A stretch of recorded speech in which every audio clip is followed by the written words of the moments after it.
hôtel, tu lui donnes un nom. Et cet hôtel-là fonctionnera par rapport au nom que tu lui as donné. Il a dit, l'Éternel est ma bannière.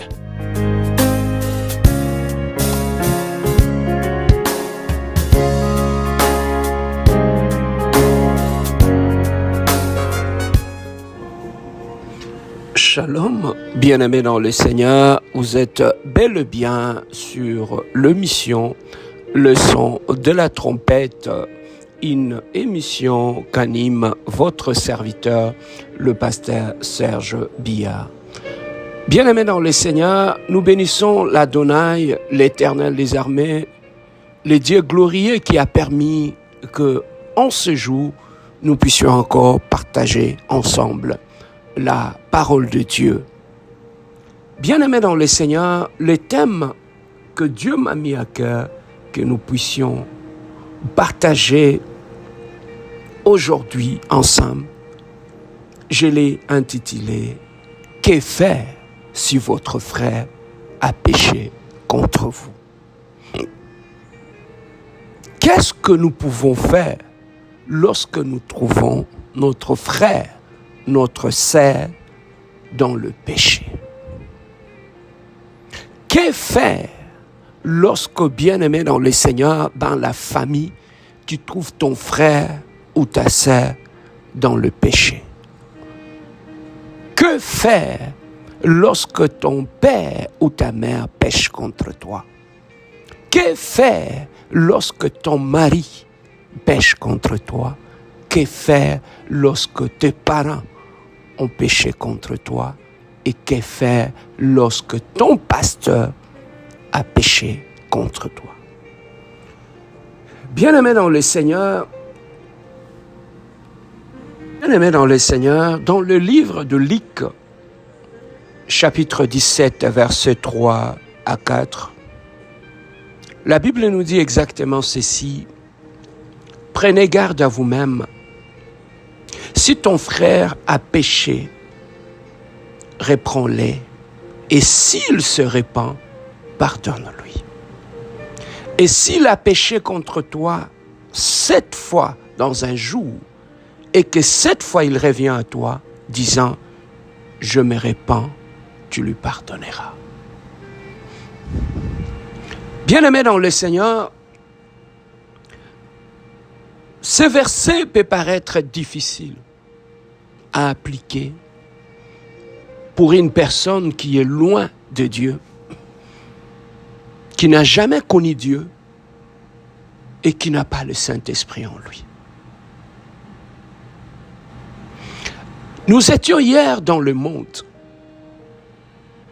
Nous avons vécu selon le monde, selon les valeurs du monde, selon les principes du monde. Bien-aimés, une fois que nous avions donné notre vie à Dieu, nous sommes devenus enfants de Dieu. La Bible nous dit exactement ceci: voici, toutes choses sont devenues nouvelles, et notre passé est passé.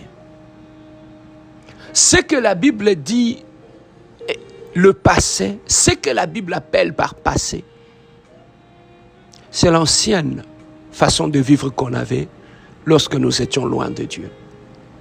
On avait notre façon de réfléchir, qui était peut-être attachée à nos expériences passées, aux blessures que nous avions connues, à l'éducation que nous avons reçue. Mais bien aimé, une fois dans le Seigneur, lorsque nous devenons enfants de Dieu, nous devons savoir une chose. Nous sommes passés du monde vers le royaume de Dieu. En devenant enfants de Dieu, nous faisons partie d'une nouvelle famille.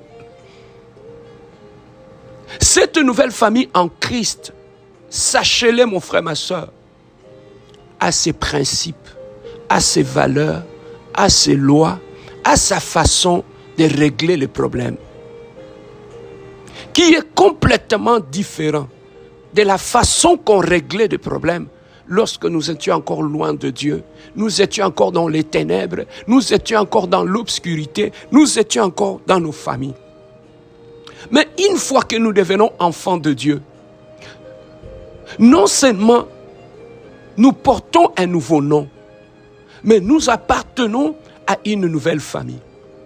Et cette famille a ses principes, a ses lois, a ses valeurs, a sa façon de voir les choses, a sa façon de faire les choses. Donc, en devenant enfants de Dieu, nous n'apportons pas nos principes du monde dans le Seigneur.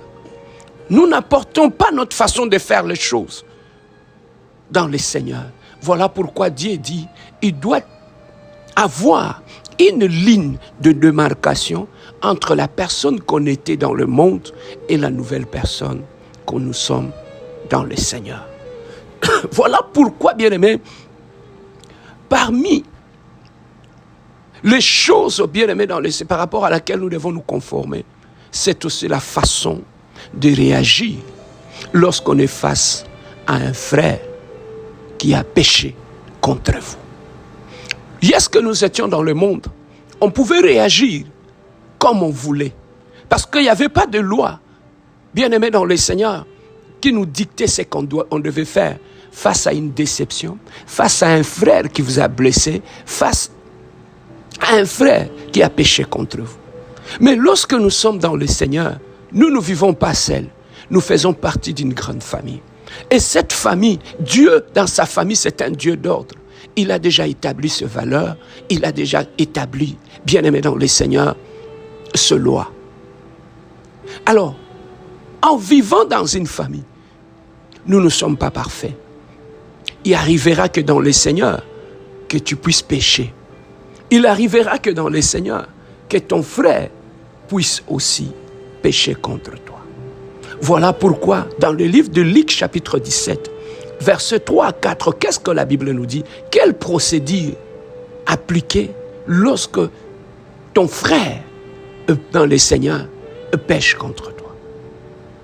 Bien-aimé, beaucoup de gens sont scandalisés lorsqu'un frère pêche contre lui, oubliant que nous-mêmes, nous sommes faillibles. Bien-aimés, nous ne sommes pas parfaits. Nous sommes des humains, dotés de faiblesses. Nous pouvons aussi pécher. Si nous pouvons, bien-aimés, accepter nos faiblesses, nos failles et nos péchés, dans le Seigneur, apprenons aussi à accepter les erreurs et les failles des autres. Bien-aimés, dans le monde, on s'était érigé en juge et en condamné. Mais une fois dans le Seigneur, bien-aimés dans le Seigneur, on ne se tient pas sur notre piédestal et commencer à juger les autres. Mais on se rabaisse pour aller chercher ceux qui sont perdus afin de les relever.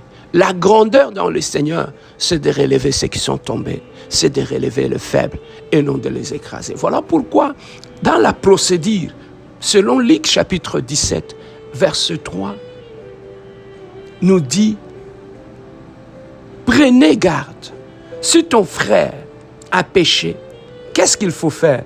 Reprends-les. Et s'il se répand, pardonne-lui. Et il réajoute, et s'il a péché contre toi 7 fois dans un jour, et que 7 fois il revient à toi, disant, je me répands, tu lui pardonneras.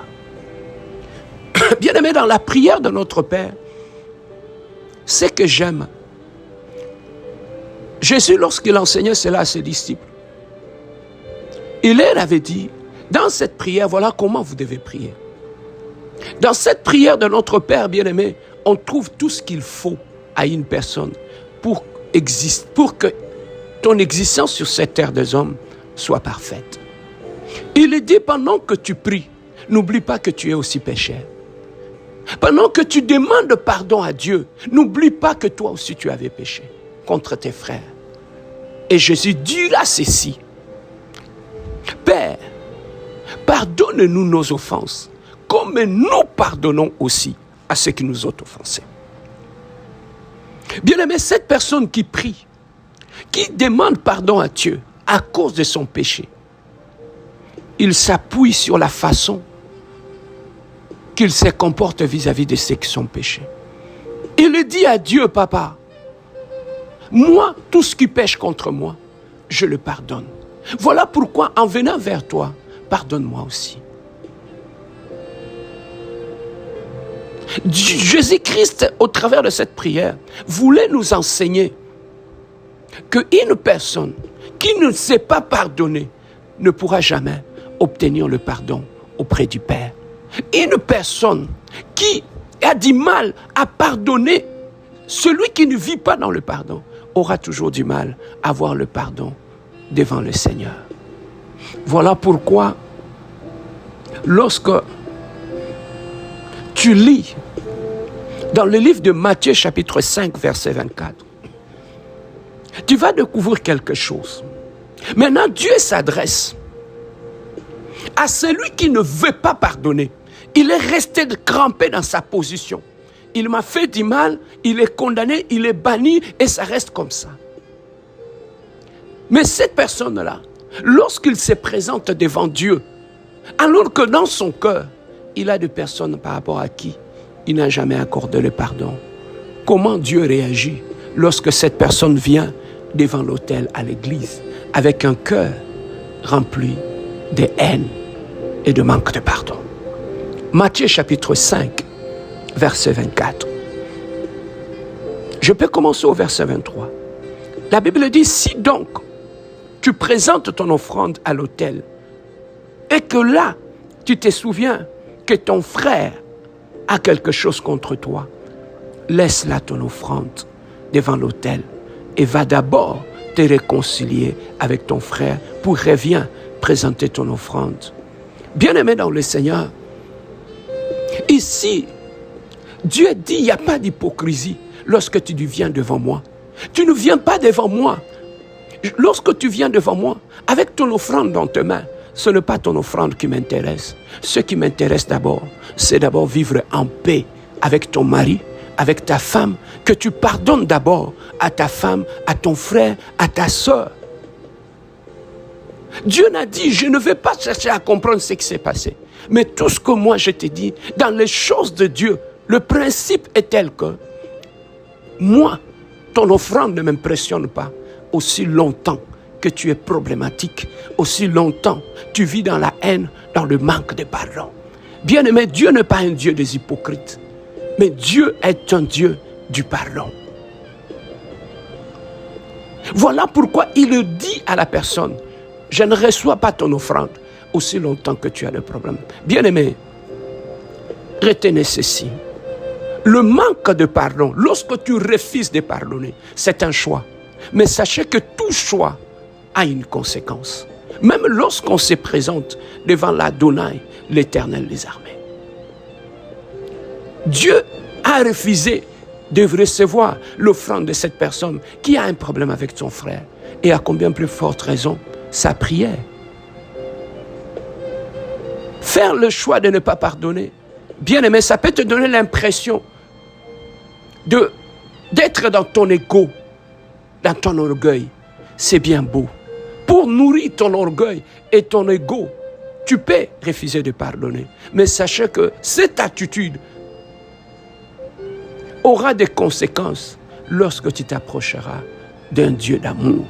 Bien-aimé, le Dieu devant qui nous allons à l'église, le Dieu devant qui nous nous mettons à genoux pour prier, sachez-le d'abord, c'est un Dieu d'amour et c'est un Dieu de pardon. C'est un Dieu qui est miséricordieux. Tu ne peux pas te présenter avec un cœur rempli de manque de pardon et adorer un Dieu d'amour. Bien-aimé, ça ne marchera pas. Voilà pourquoi il dit, dépose ton offrande. Va d'abord te réconcilier avec Dieu. Bien-aimé, Dieu a ses priorités. La priorité de Dieu dans la maison de Dieu, dans nos familles, c'est d'abord vivre en harmonie, en paix entre frères. C'est ça qui intéresse d'abord Dieu.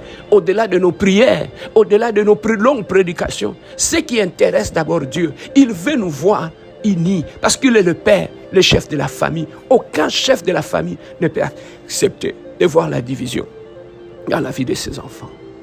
Bien aimé, il y a une chose que j'aime beaucoup, mon frère, ma soeur. Tout celui qui marche avec le pardon, rien ne peut le bloquer. Parce que le pardon est un pouvoir qui libère. C'est un pouvoir qui libère, mon frère, ma soeur. C'est lui qui a choisi dans sa vie de marcher avec le pardon. Bien-aimé, il ne pourra jamais être bloqué. Les hommes qui sont tout autour de nous, ils sont toujours faillibles. L'humain est toujours faillible. L'humain a ses faiblesses. Alors refusez de pardonner. Bien-aimé dans le Seigneur, tu vas te bloquer toi-même. Tu vas bloquer tes prières et Dieu aura du mal à t'accepter dans sa présence. Voilà pourquoi dans les choses de Dieu, on ne se présente pas devant Dieu avec un cœur rempli de haine et de manque de pardon. Si ton frère pêche contre toi, que faire? Bien-aimé dans le Seigneur, j'aimerais parler avec toi de l'histoire de fils prodigue. Tu trouveras cette histoire dans le livre de Luc, chapitre 15, 11 à 32. On nous parle, bien-aimé, d'une famille où il y avait un père et ses deux fils. Un jour, un des fils, il a demandé ses biens à son père parce qu'il voulait partir de la maison. Il est allé, il a dilapidé ses biens et il s'est souvenu qu'il avait un père. Il a dit, je mange avec des cochons, mais il faut que je rentre à la maison de mon père. Et il avait pris la décision de revenir.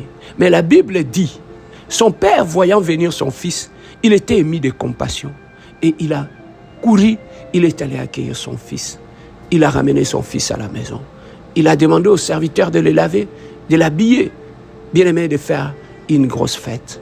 Mais son frère aîné, qui était dans la brousse, lorsqu'il revenait à la maison, il a entendu la musique. Il a demandé au serviteur de son père, qu'est-ce qu'il y a là? Le serviteur a dit, ton frère est revenu à la maison et papa est dans la joie. Mais lui, il n'était pas dans la joie. Il est revenu auprès de son père. Il a commencé à dire à son père, mais papa, moi j'ai toujours vécu avec toi. Mais pourquoi moi je te crains? Je fais ce que tu me demandes de faire. Mais pourquoi tu fais la fête pour ces fils rebelles? Son père a dit, ce qui est à moi est à toi. Toi, tu as toujours été ici. Bien-aimé dans le Seigneur, nous avons vu dans le comportement du fils aîné, il s'agissait de son frère, de son jeune frère, qui était parti et qui est revenu. Le papa a dit, ton frère était mort, il est revenu à la vie. Mais bien-aimé dans le Seigneur, ce grand frère n'était pas content parce que le papa avait accordé le pardon à son petit frère. Bien-aimé dans le Seigneur, ce fils prodigue marchait dans l'obéissance de son père. Il ne faisait pas de bêtises, mais il avait un mauvais cœur. C'est comme ça aussi dans le Seigneur. Il y a des gens bien-aimés dans le Seigneur qui marchent dans la crainte de Dieu, qui sont dans l'église. Tu ne les trouves pas dans des boîtes de nuit. Tu ne les trouves pas bien-aimés dans le Seigneur. Tu ne vas pas trouver ces chrétiens-là dans des boîtes de nuit, dans le mal, dans la prostitution. Ces gens-là, 24 heures sur 24, bien-aimés. Bien-aimé, le fils prodigue qui était revenu dans la maison de son père, bien-aimé dans le Seigneur, il avait compris qu'il avait mal agi et il était revenu. Et son père, par la suite, l'avait pardonné par rapport au mal qu'il avait fait. Mais son frère aîné, refusant ou s'énervant de voir pourquoi le père avait accordé son pardon à son fils, lui, il s'était énervé. Bien-aimé, aussi longtemps que le fils aîné n'avait pas pensé au choc que le père avait de perdre un de ses fils, voilà pourquoi il n'a pas eu compassion de son frère. S'il avait pensé à la souffrance de son père, s'il avait pensé à la souffrance que son père avait eue dans le cœur d'avoir perdu un de ses enfants, il n'aurait pas dit réagir ainsi par rapport à son frère. Bien-aimés, si nous, en tant qu'enfants de Dieu, en voyant notre frère, notre sœur tomber dans le péché, si une fois on pense au cœur de Dieu qui est notre Père, combien le cœur de Dieu souffre lorsque un enfant de ses enfants tombe dans le péché. Si il nous arrivait de penser au cœur de Dieu, bien aimé dans le Seigneur, beaucoup de comportements qu'on a, on n'allait pas les avoir. Beaucoup de comportements, nous manifestons la dureté de cœur, le manque de pardon vis-à-vis de nos frères qui tombent, parce qu'on ne pense jamais au cœur du Père, au cœur de Dieu. Bien-aimé, la Bible dit, il y a de la joie au ciel lorsque un de ses enfants qui était perdu se répand et revient à Dieu. Bien-aimé dans le Seigneur, beaucoup d'entre nous, nous réagissons comme le fils aîné. On est dur par rapport à nos frères et nos sœurs qui tombent. Et ce qui est misérable, c'est comme si nous, on ne tombe pas dans le péché, on n'est pas faillible. On n'est pas prêt à pardonner. On n'est pas prêt à penser au cœur de Dieu. Bien-aimé, si le fils aîné avait pensé au cœur de son père, il n'allait pas réagir ainsi. De même avec l'histoire de Joseph et ses frères. Nous avons vu lorsque Joseph a été vendu en Égypte et que ses frères, après la famine, ils sont allés chercher la nourriture en Égypte. Lorsqu'il avait rencontré ses frères, il voulait les retenir. Mais ses frères ont dit, si tu nous retiens ici, pense à notre père Jacob, qui est déjà détruit d'avoir perdu un de ses fils Joseph. Mais si tu retiens aussi le cadet ou les autres, notre frère va mourir. Mais bien aimé dans le Seigneur, Joseph avait pensé au cœur de son père et il a accordé le pardon à ses frères. Bien aimé, lorsqu'en tant qu'enfant de Dieu, on pense au cœur de Dieu, combien le cœur de Dieu souffre lorsque nous sommes divisés. Bien aimé dans le Seigneur, beaucoup de réactions qu'on a aujourd'hui, on n'allait pas les avoir. Mais c'est parce qu'on ne pense pas au cœur de Dieu. Voilà pourquoi nous réagissons ainsi. Bien-aimés, dans le livre de Jean, chapitre 8, en commençant par le verset D, on nous parle de l'histoire de la femme adultère. On nous dit que cette femme avait péché. On la prenant et on la mena au milieu devant Jésus-Christ. Et tous ceux qui étaient tout autour de lui, ces pharisiens, ils avaient des pierres prêtes à lapider cette femme. Bien aimé, cette femme était déjà condamnée par les hommes à cause de son péché. Mais malheureusement, tous ces gens-là qui avaient des pierres pour chercher à lapider cette femme, ils étaient aussi pécheurs. La différence de leur péché et le péché de cette femme, on l'avait attrapée, que eux n'ont pas été attrapés. Bien aimé, ils avaient des pierres prêtes à lapider cette femme. Combien de fois nous faisons la même chose, bien aimé dans le Seigneur, que ces pharisiens. Nous prenons des pierres et nous sommes prêts à lapider des gens qui commettent le même péché que nous. Mais sauf que eux, ils se sont fait attraper. Nous, on ne nous a pas encore attrapés. Bien aimé, combien de fois nous sommes prêts à lapider des gens qui haïssent alors que nous haïssons en cachette. Combien de fois de gens bien aimés dans le Seigneur qui sont prêts à lapider de jeunes sœurs qui tombent enceintes alors que eux en cachette font des avortements. Combien de gens sont prêts à condamner des gens, des impudiques dans nos églises alors que eux, dans le secret, dans le privé, ils couchent avec des filles et couchent avec des femmes. Combien, bien-aimés dans le Seigneur, nous sommes prêts à lapider des gens qui tombent dans des problèmes, dans des conflits avec leurs frères, alors que nous-mêmes, dans le secret, nous sommes rancuniers, méchants et haineux. Bien-aimé, Jésus, en regardant ces hommes, il a dit, qui parmi vous qui n'a pas péché qui lapide cette femme? Et la Bible nous dit, un à un commençait à déposer sa pierre et à reculer.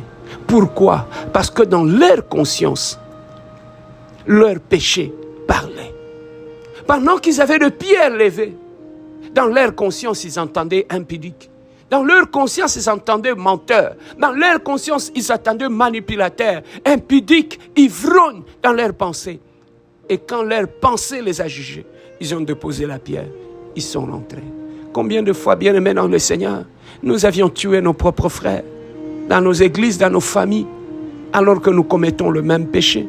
Combien de fois nous avions lapidé nos maris, alors que nous-mêmes en cachette, nous commettons le même péché? Combien de fois nous avons lapidé des pasteurs dans les églises, alors que nous-mêmes, nous vivons dans le même péché, mais en cachette? Bien-aimé, si tu trouves ton frère dans l'erreur, il y a une procédure. Mais quelle est la procédure que la Bible nous recommande, bien-aimé, de faire? La Bible est claire. Il dit, si tu trouves ton frère dans le péché, reprends-le. Qu'est-ce que la Bible nous dit? Qu'est-ce que le dictionnaire nous dit par rapport à reprendre quelqu'un? Reprendre quelqu'un, c'est corriger quelqu'un qui a commis un impair. Sermonner quelqu'un pour de paroles ou une mauvaise attitude, c'est corriger quelqu'un.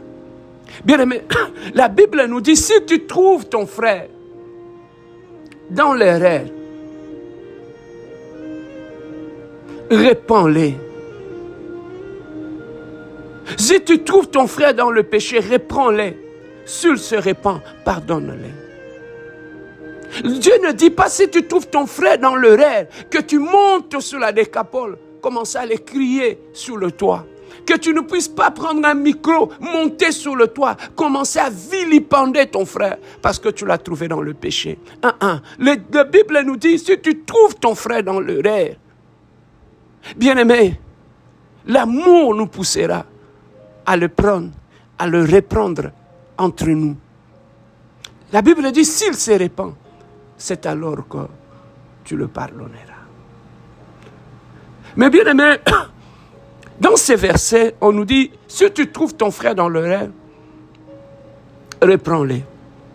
S'il se répand, pardonne-le. On a dit si, et seulement si, il se répand, pardonne-le. Lorsqu'il y a si qui précède une phrase, ça veut dire qu'il y a une condition qui vient par après. Et la Bible nous dit, si il se répand, pardonne-les.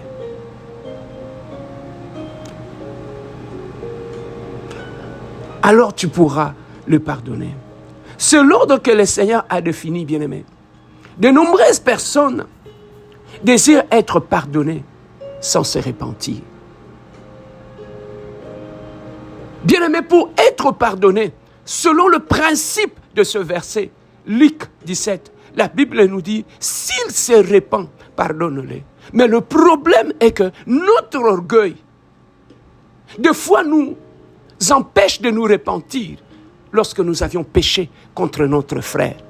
Mais écoutez-moi, mon frère, là, dans la procédure de Dieu, pour que tu puisses obtenir le pardon de ton frère, la Bible nous dit, si il se répand, pardonne-les. De nombreux et bien-aimés autres pourtant ne pardonnent pas un péché qu'ils n'ont jamais eu à reprendre. Ainsi casse-t-il l'ordre simple défini par le Seigneur.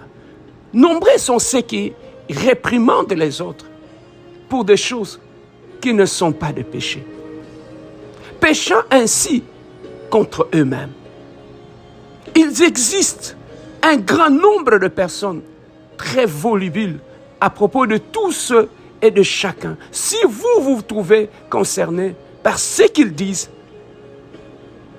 prouve de vous, ils prétendent réprimander les autres et il n'y a aucun péché. Voilà pourquoi, bien-aimé, tu ne peux pas réprimer ton frère là où il n'y a pas de péché.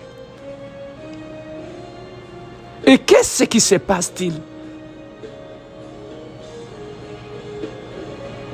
Si je réprimande une autre personne pour quelque chose qui est clairement un péché contre moi, mais que celle-ci ne se répand et ne demande jamais pardon. Dans ces cas, mon frère, lorsque une personne ne veut pas demander pardon, c'est un autre cas. Bien aimé, ces cas peuvent malheureusement advenir. De nombreuses personnes ont tellement de l'orgueil qu'ils ne prononceront jamais aucun « je m'excuse » à quelqu'un. Bien aimé, j'ai assisté à des cas où les advenus, sans jamais dire « je m'excuse » de ce qui s'est passé, bien aimé, ils cherchent à contourner le mal qu'ils ont fait. Mais écoutez ceci. Plus une personne est humble, plus souvent, il demandera pardon. Demandez pardon à quelqu'un, même pour la plus petite chose à laquelle vous pensez avoir accompli de manière incorrecte. Un vrai enfant de Dieu, il est toujours prêt à pardonner et à demander pardon. Cela s'appelle être humble, mon frère, ma soeur. Cela s'appelle être chrétien. Toute autre chose est clairement de l'hypocrisie. Il s'agit de posséder les paroles, mais de les renier lorsqu'il est temps de les suivre. C'est ça le problème.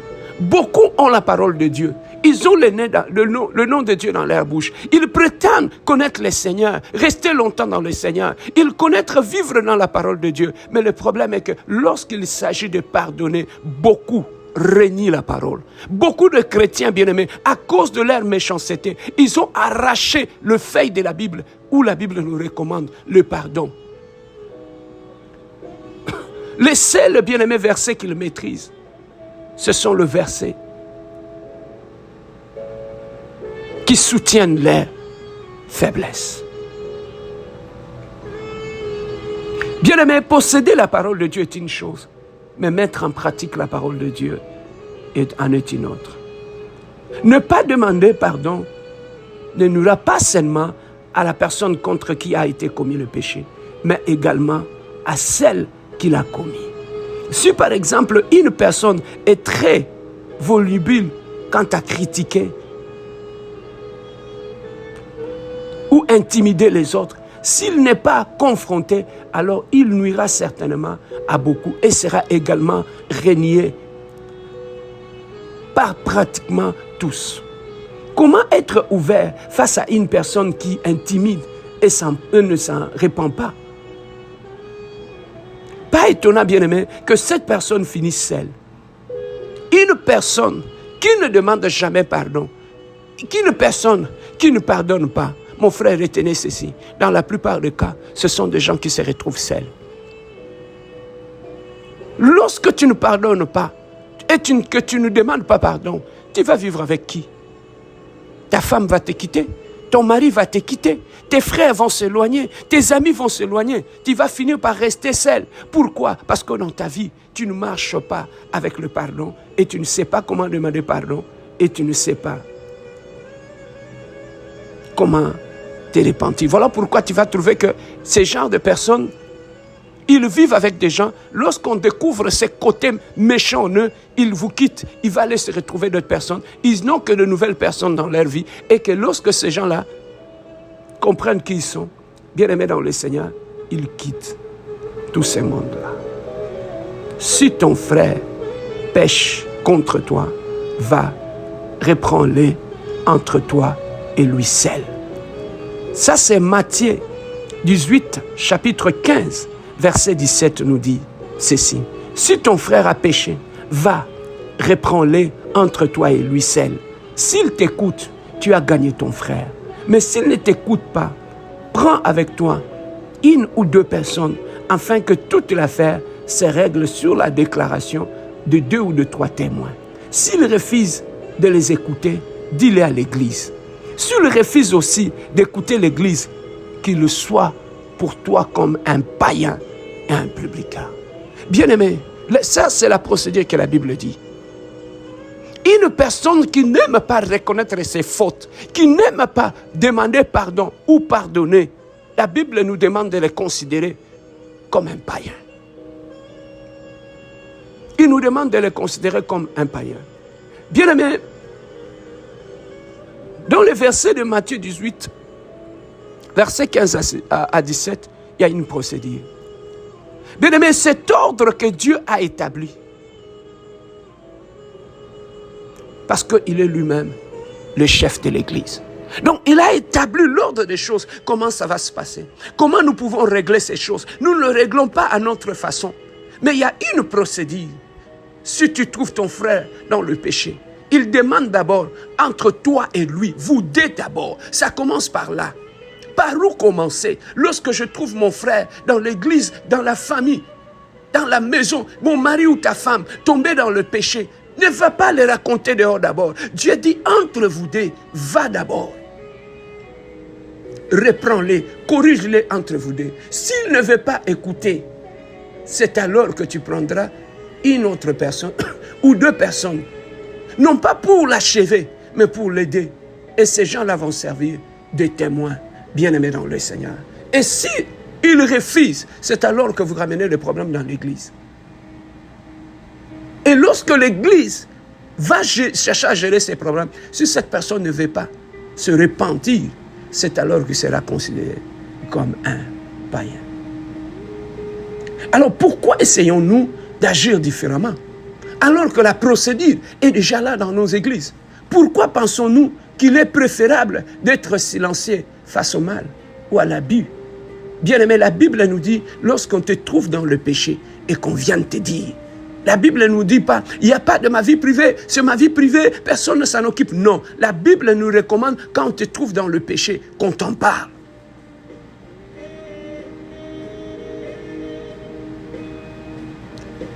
Bien-aimé, c'est cette procédure-là qui doit exister même dans nos églises. Quand entendons-nous la voix du Seigneur au lieu de voix du monde disant tout le monde peut faire ce qu'il veut? Dans l'église, bien-aimé, on ne fait pas ce qu'on veut. On ne fait pas les choses de la façon qu'on le veut. Il y a une procédure par rapport au péché. Si votre frère pêche, reprends-le. Dites-le, lui, sa faute. S'il se répand, ok. Autre, prenez avec vous 2 ou 3 témoins. S'il vous écoute, pas alors informez l'église. S'il n'entend pas l'église, alors laissez-les devenir pour vous comme un païen ou un publicain. Voici ce que nous faisons dans nos églises bien-aimées dans le Seigneur. Mais contrairement à ce que la Bible dit, souvent dans notre église, dans nos églises, qu'est-ce que nous faisons? On fait le contraire.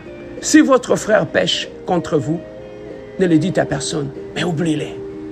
Ou si vous êtes suffisamment brave pour lui parler et qu'il ne vous entend pas, pas de problème. Vous devez l'oublier de toutes les façons. Pardonnez-moi. Qui a dit ceci? Veuillez me montrer la page de la Bible où le Seigneur, où ses apôtres ont commandé quelque chose comme ça. C'est peut-être ce que vous pensez et ce que votre pasteur ou société peut vous avoir dit, mais certainement pas ce que Dieu a dit dans sa parole. Voyez ici, bien-aimés, ce que l'apôtre Paul dit dans le livre de 1 Corinthiens chapitre 5, 1 à 10. On entend dire généralement qu'il y a parmi vous de la débauche. Et une débauche telle que ne se rencontre même pas chez le païen. C'est au point que l'un de vous a la femme de son père. Vous êtes enflé d'orgueil. Vous n'avez pas été plutôt dans l'affliction, afin que celui qui a commis cet acte soit ôté du milieu de vous. Je souligne ici le mot soit ôté. Voyons Paul. Je me sens si bien sur mon siège. Pourquoi devrais-je faire quoi que ce soit? Je paye mes dîmes. Je vais à l'église tous les dimanches. Je vais bien. Pourquoi devrais-je m'inquiéter de ses frères? Ceci est son problème. Paul est Dieu à travers lui de vous répondre. Vous êtes enflé d'orgueil, mon frère. Vous devez vous lamenter au lieu de vous asseoir froidement sur votre chaise. Cette personne non repentie doit être éloignée. C'est ce que Paul dit, bien-aimé dans le Seigneur. Même dans le livre de 1 Corinthiens 5, 9 à 13, écoute ce que Paul dit. Je vous écris dans ma lettre de ne pas avoir des relations avec des débauchés, non pas d'une manière absolue avec les débauchés de ce monde, ou avec le cupide et de ravisseurs, ou des idolâtres autrement. Il vous faudrait sortir du monde. Maintenant, ce que je vous écris, c'est de ne pas avoir des relations avec quelqu'un qui se nomme frère et débauché, cupide, idolâtre, outragé, ivrogne ou ravisseur. De ne pas même manger avec un tel homme. Qu'ai-je en effet à juger? C'est du dehors. N'est-ce pas c'est du dedans que vous avez jugé? Pour ceux du dehors, Dieu les juge. Ôtez le méchant du milieu de vous. Bien-aimé, il y a un jugement qui doit être accompli. Une fois de plus, je ne parle pas de ces personnes volubiles qui pensent réprimander la seule action qu'ils accomplissent et des critiques d'innocentes personnes. Non. Ils doivent être repris pour cela. Dans le passage ci-dessous, l'Église entière sait qu'un individu se nommant lui-même frère est cupide, débauché, outragé ou quoi que ce soit, celui-ci ne s'est pas repenti, il tombe alors dans la dernière catégorie de la déclaration du Seigneur Jésus. S'il n'entend pas l'Église, alors laissez-le devenir pour vous un païen et un publicain.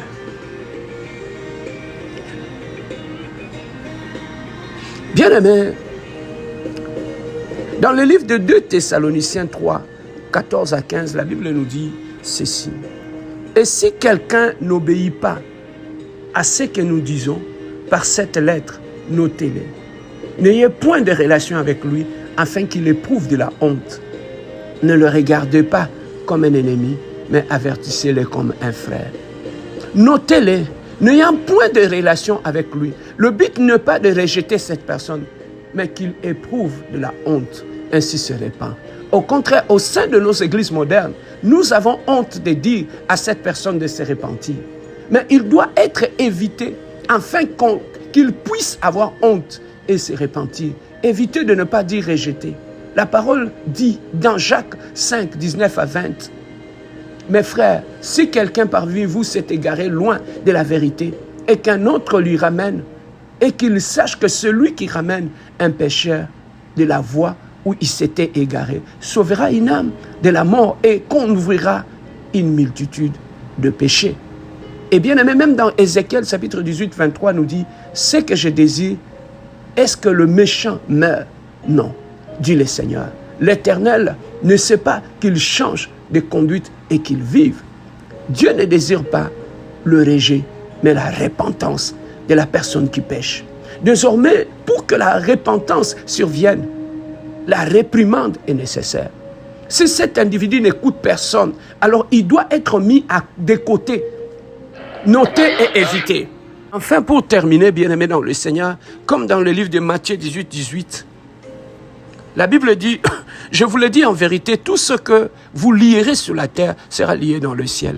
Et tout ce que vous délierez sur la terre sera délié dans le ciel. » Bien-aimés, le passage ci-dessous signifie la responsabilité et choix. Répondre est entre nos mains. Se repentir est entre nos mains. Pardonner est entre nos mains. Suivrons-nous l'enseignement de la parole de Dieu alors qu'il est absolument clair? Jésus vint également vers le païen et le publicain. Une fois que la personne s'est repentie, le péché est oublié et il est de retour dans la fraternité avec Dieu et les autres. Les portes ne doivent jamais être fermées à un pécheur repenti et ne doivent jamais être ouvertes à quelqu'un qui a repris dans la voie du Seigneur, à définir et ne s'est pourtant pas repenti. Bien-aimés, Dieu nous demande en tant qu'enfants de Dieu, le Saint-Esprit vient et lorsqu'il vient aussi pour nous convaincre lorsque nous sommes dans le péché. Voilà pourquoi un vrai enfant de Dieu, c'est quelqu'un qui sait reconnaître ses torts. C'est quelqu'un, bien-aimé, qui sait demander pardon. Bien-aimé, nous devons aussi savoir que la Bible recommande à nos frères de nous reprendre lorsque nous sommes dans l'erreur. Que l'orgueil ne nous fasse pas dire « c'est ma vie, je fais de ma vie ce que je vais ». Mais bien-aimé, étant un enfant de Dieu, c'est aussi la responsabilité de nos frères de nous reprendre lorsque nous sommes dans le péché. Et bien-aimé dans le Seigneur, et nous autres, lorsque nous voyons notre frère dans le péché, la Bible nous recommande de le reprendre, mais de le reprendre avec amour. Pas dans le sens de l'humilier, mais de la mener à la repentance, de la mener au pardon. Et bien aimé dans le Seigneur, la Bible nous recommande de pardonner aussi aux gens qui nous ont offensés. En tant qu'enfants de Dieu, de pardonner et de savoir demander pardon. Bien-aimé, voilà, bien-aimé dans le Seigneur, lorsque tu trouves ton frère qui a péché comme toi, ne le détruis pas. Ne le détruis pas. Ça peut être, il a fait volontairement. Ça peut être l'envoûtement. Ça peut être la sorcellerie. Ça peut être une mauvaise éducation. Il n'a pas reçu la même éducation que toi. Ça peut être la méchanceté du cœur. Ça peut être l'ignorance. Voilà, bien-aimés dans le Seigneur, ne soyons pas vite pressés à détruire complètement ceux qui ont péché contre nous. Bien-aimés, ne fermons pas la porte du pardon, accordons le pardon et le reste, Dieu lui-même, il sait ce qu'il va faire. Voilà pourquoi, bien-aimés, lorsque dans ton couple, ta femme ou ton mari fait une erreur, n'allez pas raconter ça à ta famille. Reprends-les dans le secret entre vous deux. S'il n'écoute pas, c'est alors que tu iras vers l'église. Si ton frère, dans la famille, commet une erreur en tant qu'enfant de Dieu, n'allez pas mettre ça sur les réseaux sociaux. Si tu es un vrai enfant de Dieu, dans les secrets, tu vas l'attirer. Tu vas la reprendre pour la mener à la repentance. Voilà ce que la Bible nous recommande en tant qu'enfants de Dieu. Nous sommes faillibles et nous devons aussi pardonner aux autres comme Dieu nous pardonne. C'était votre serviteur, le pasteur Serge Biard, de l'église La Compassion et CD de Montréal. Que Dieu vous bénisse.